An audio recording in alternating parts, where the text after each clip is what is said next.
Tara na, tayo magti-tracer na. So, andito na nga kami sa last part ng aming pagtrabaho dito sa bukid. So, dito, nagti-tracer na kami ngayong araw na to. Ayan o, yung mga balde-balde. So, ako magpapahila ngayon ng palay pabundok. Yung aking service ngayon, yung aking ito drive, yung aking Damaraw FX. So, ito nga yung aking dinadrive, yung Damaraw FX. Kalabaw pala. So, dito sa linya na ko nito. Balik na ako niya galing sa bundok.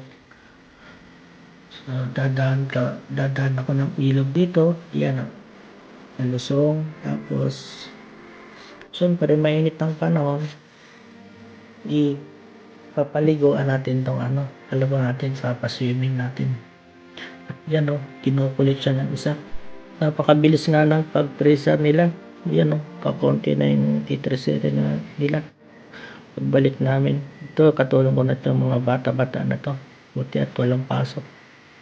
So yan o, sinusubo na yung palay dun sa tracer. Isa taga-abot, isa taga-balde, tapos isa taga-sako.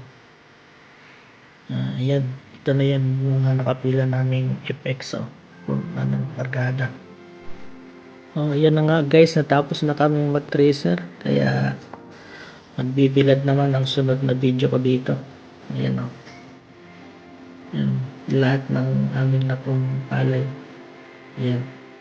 Kakamada muna yun kasi ulan pa.